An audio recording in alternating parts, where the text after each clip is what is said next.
ठीक है, आप पहले जो है ना वो ना हम चैप्टर नंबर 14 पढ़ने वाले हैं। अब चैप्टर 14 में पहली बात जो है ना वो ना ब्लड फ्लो पाथवे की आ रही है गाइडन में। अब ब्लड फ्लो पाथवे में क्या होता है कि ना मैं बताती जाऊंगी, वो आप गाइडन से पढ़ लीजिएगा। ठीक है, अब हर जैसे ब्लड कैसे उसका पाथवे क्या होता है कि ना पहले हार्ट से जो है वो ना ब्लड जो है ना पहले हार्ट में होता है, हार्ट से ना आयोटा में मूव करता है, आयोटा से आर्टरीज में मूव करता है, आर्टरी से आयोट्रियोल्स में मूव करता है, आर्ट्रियोल से कैपिलरीज में मूव करता है, कैपिलरी से वेन्यूल्स में मूव करता है, और वेन्यूल्स के बाद वेंस में मूव करता है, और फिर वीना कावा, फिर लंग्स। ठीक है, वीना कावा फिर हार्ट में वापस जाता है, और हार्ट में वापस आकर फिर लंग्स की तरफ जाता है। ठीक है, और हम इन डिफरेंट जो ना वो ना हार्ट में उसका फंक्शन क्या होता है, हार्ट में जो ना वो जो ना वो ना हार्ट जो ना का फंक्शन क्या होता है। अब सबके फंक्शंस पढ़ूंगी कि हार्ट का फंक्शन क्या होता है। हार्ट का फंक्शन होता है कि वो पंप करता है ब्लड, आयोटा जो ना वो हेल्प करती है कि हार्ट से जो ना वो ना बॉडी की तरफ लेकर जाए, आर्टरीज़ की तरफ लेकर जाए बेसिकली, या बॉडी की तरफ लेकर जाए। आर्टरीज़ जो ना वो ना ट्रांसपोर्ट करती हैं under high pressure to different जो ना पार्ट्स। आर्टरियोल जो ना vasoconstriction and vasodilation कर लिक्विड जो ना टिश्यू डिमांड के लिहाज से जो ना वो ना ट्रांसपोर्ट करती हैं। उसके अलावा कैपिलरीज़ क्या काम क्या होता है, कैपिलरीज़ जो है ना वो ना एक्सचेंज करवाती हैं, और उसके बाद क्या आता है वीन्स आती हैं। वीन्स क्या करवाती हैं, वो ना ब्लड को वापस लेती हैं, और फिर वीना कावा ब्लड जो ना हार्ट को देता है, और वो लंग्स की तरफ जाता है, और फिर लंग्स जो है ना वो ना ऑक्सीजनेट करते हैं। ठीक है, अब उसके बाद जो ना डिफरेंट जो ना वो होता है, ये याद रख लो कि आर्टरीज़ का जो ना मस्कुलर वॉल्स होते हैं, और वेंस के जो ना वो ना थिन वॉल्स होते हैं। ठीक है, अब बात आ जाती है ये जो है ना फिर डॉस में बात लिखी गई होती है। ठीक है, अब ये जो ना याद रखो कि ना आर्टरीज़ और आर्ट्रियोल्स के ना वॉल्स ज़्यादा मस्कुलर होंगे, वेन्यूल्स और वेंस के जो ना जो ना वॉल्स जो ना वो थोड़े से कम मस्कुलर होंगे। ठीक है, उसके बाद बात क्या आती है, उसके बाद बात आती है उसकी कि कितना जो ना वो होता है ब्लड जो ना किस में कितना मौजूद होता है। अब ये याद करूँगी कि ना ब्लड जो ना किस में कितना होता है। ठीक है, अब आप देखूंगी कि ना ये हमने ना पढ़ ली वॉल्स ऑफ पाथवे पढ़ ली कि ना आर्टरीज और इसकी ज़्यादा होंगी। अब यूजेज ऑफ टोटल ब्लड के ना डिफरेंट जो ना वो ना हार्ट हो गया। पहले क्या होता है, हार्ट होता है, हार्ट के बाद क्या होता है, हार्ट के बाद आती है आयोटा, आयोटा के बाद आती है आर्टरीज, आर्टरीज के बाद आती हैं आर्ट्रियोल्स, आर्ट्रियोल्स के बाद आ जाती कैपिलरीज, कैपिलरीज के बाद आ जाती हैं वेन्यूल्स, वेन्यूल्स के बाद आ जाते हैं वेंस, और फिर वेंस के बाद आ जाती हैं वेंस के बाद आ जाती है वीना कावा, और फिर वापस हार्ट। ठीक है, और फिर उसके बाद हार्ट से जाना लंग्स के पास जाता है। ठीक है, तो आप ये जो ना यूज़ है टोटल ब्लड जो ना यूज़ कितना करेगा, जो हार्ट जो ना वो ना सबसे पहले जो ना वो ना 7% जो ना टोटल ब्लड यूज़ करेगा। ठीक है, और उसके बाद जो ना आयोटा जो ना पैसेज पे यूज़ नहीं करता। आर्टरीज़ कितना यूज़ करती है, आर्टरीज़ जो ना वो 13% यूज़ करती हैं।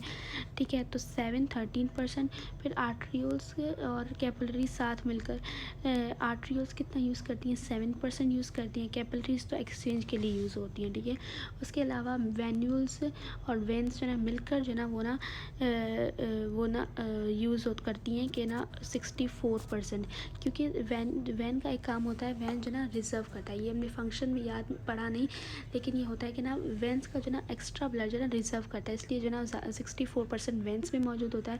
ठीक है, उसके अलावा जाएगा वीना कावा तो एक पैसेज है। उसके बाद लंग्स में जो है ना जो ब्लड जो है ना वो ना 9% मौजूद होता है। ठीक है, तो हार्ट में 7%, फिर 13% आर्टरीज़ में, फिर आर्ट्रियोल्स में 7%, capillaries passage way, veins and venules में 64%, फिर वीना कावा जो ना पैसेज वे, उसके बाद लंग्स में जो है 9%। ठीक है, उसके अलावा ब्लड प्रेशर पढ़ेंगे हम। ब्लड प्रेशर जो ना डिफरेंट राइट एट्रियम में, लेफ्ट एट्रियम में।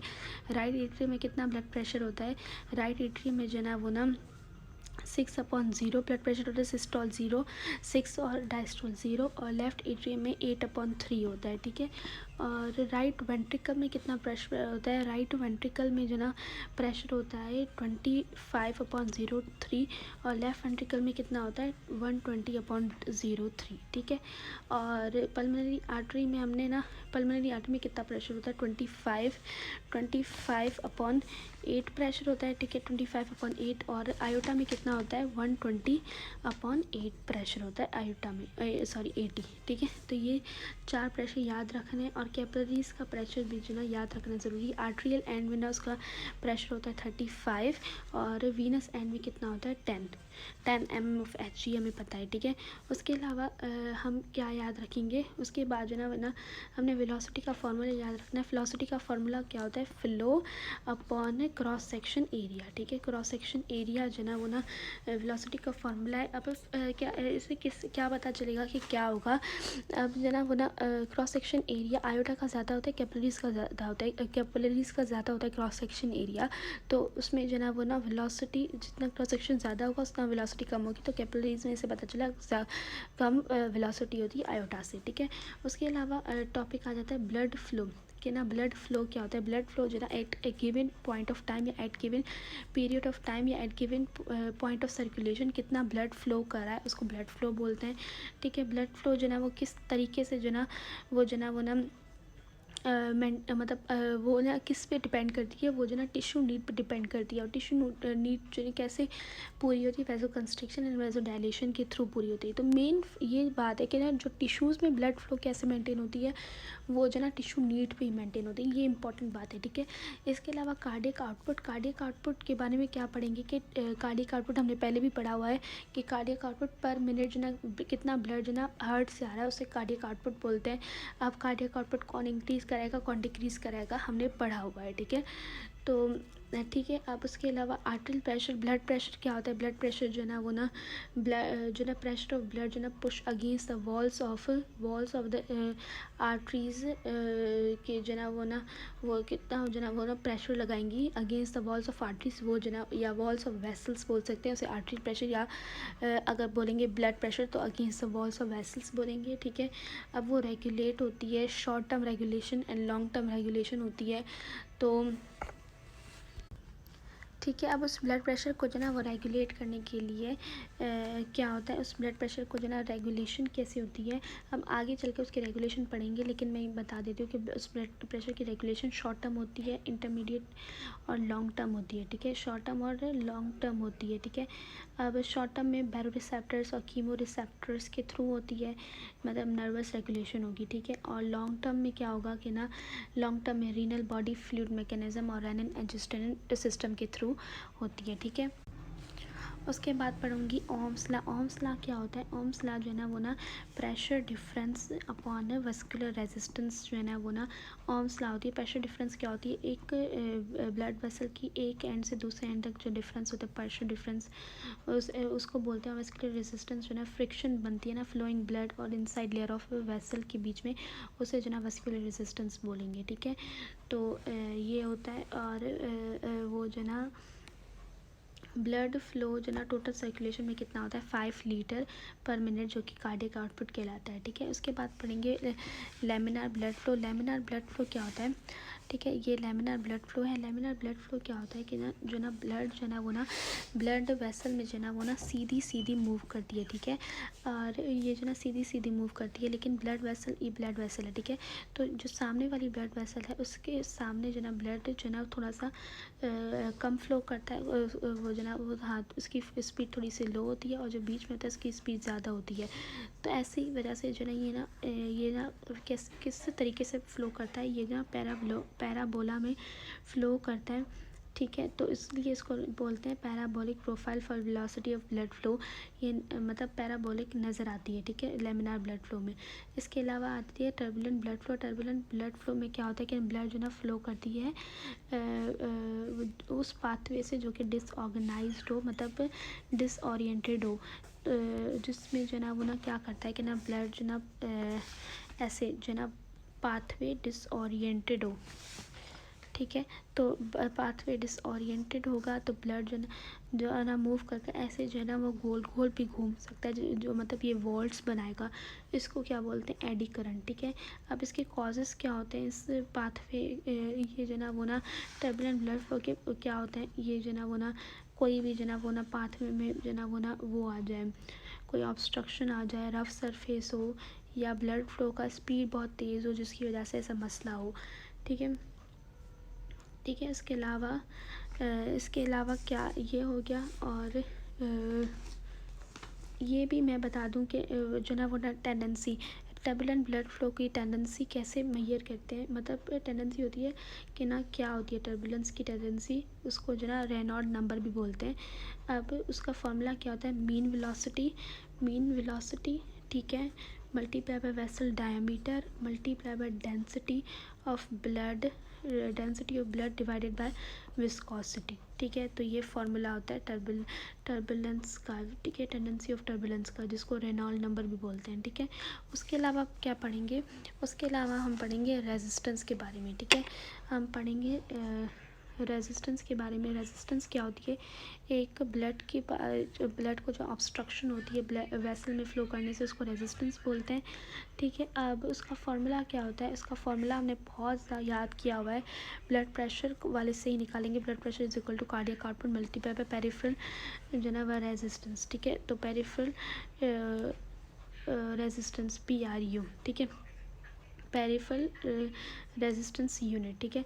तो इसी से जो ना पेरिफेरल जो ना वो नीचे करेंगे ब्लड प्रेशर और कार्डियक आउटपुट से जो ना वो ना पेरिफेरल रेजिस्टेंस निकाल लेंगे। ठीक है। तो पेरिफेरल रेजिस्टेंस का फॉर्मूला क्या होगा, पेरिफेरल रेजिस्टेंस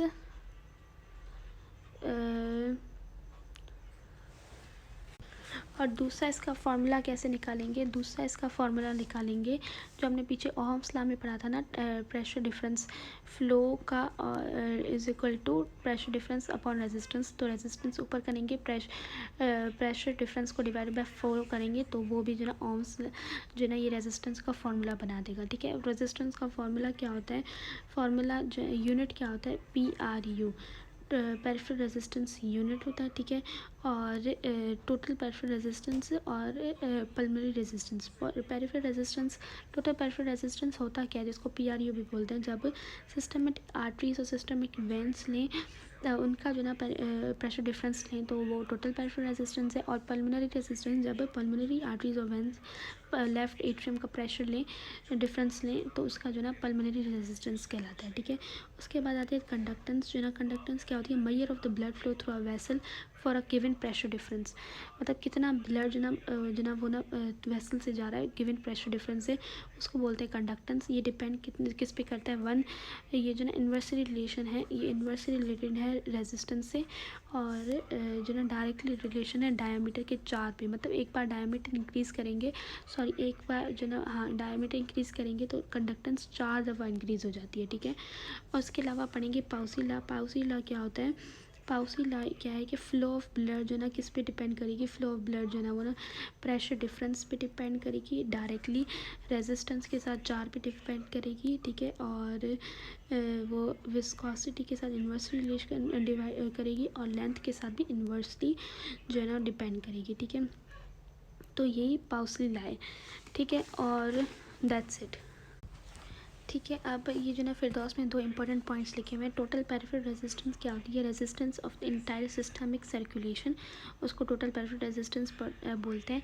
अब मैंने वैसे भी बताया था कि वो जो ना वो होती है सिस्टमिक जो ना आर्टरीज और वेंस का जो ना प्रेशर डिफरेंस लेते हैं, तो सिस्टमिक सर्कुलेशन की जो ना रेजिस्टेंस, और ये किसके बराबर होती है, वन पेरिफेरल यूनिट की। और टोटल पल्मोनरी रेजिस्टेंस क्या होता है, resistance of entire pulmonary circulation, उसको पल्मोनरी रेजिस्टेंस बोलते हैं। ये किसके बराबर होती है, 0.14 पेरिफेरल यूनिट के। ठीक है।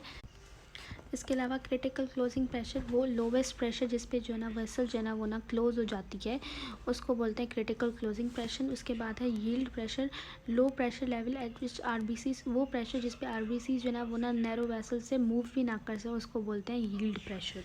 ठीक है।